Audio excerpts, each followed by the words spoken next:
If you could trade lives with anyone, who would it be? Well, let me introduce you to Timothy Dexter. The person that I would like to trade lives with is Timothy Dexter. He was a man that was born before in the, I believe it was the 1750s, and he was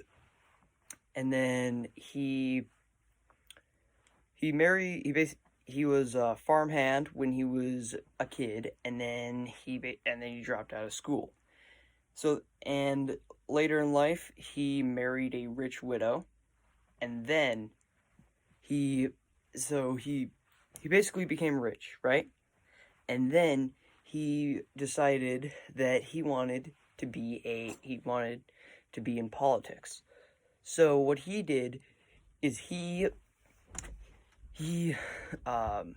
kept pestering the government officials so much until they eventually just decided to give him a job. And the job that they give him was the informer of deer, which is basically keeping track of all of the deer in the state. And Mr. Dexter lived in Massachusetts, and he decided to state to the U.S. government what everyone knew, that there were no deer in Massachusetts. And then when he was after he was satisfied with his political career, he wanted to become richer. And because it was colonial times and the America had gained independence from the British, they were using their own money, and the money they used was called the Continental Dollar. And what it did is it was basically worthless. It's worth less than its own weight in paper and ink. And the rich aristocrats decided to buy off all of the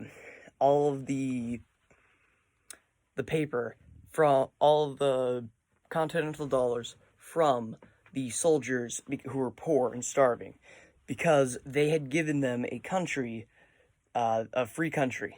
So Timothy Dexter decided, oh, I'm going to do that. I'm going to be charitable.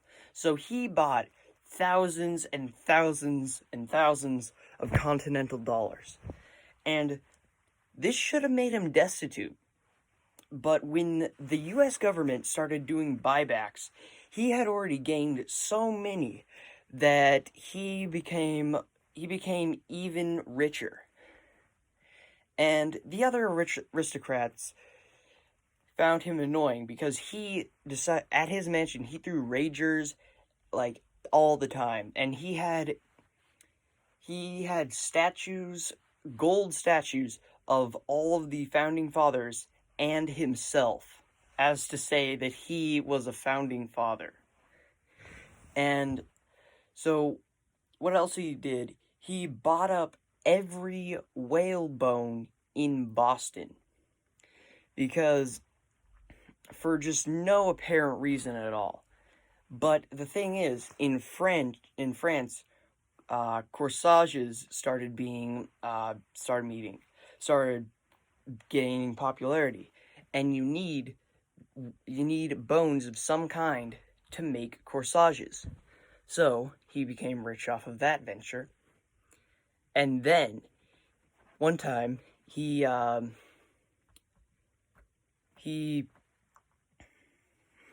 started herding cats, and just for no reason at all, he herded just a bunch of cats, and then he sold them in Costa Rica, the Caribbean, which actually helped them to kill off the rat population.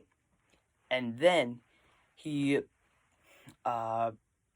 so there in the 1800s there was this in the 1700s there was this thing called like I don't know what it was called, but you put coals in it and then you put it under your sheets and then it warmed up your bed. And his rich aristocrat friends who were annoyed with him decided to tell him to take those and then ship them to Costa Rica.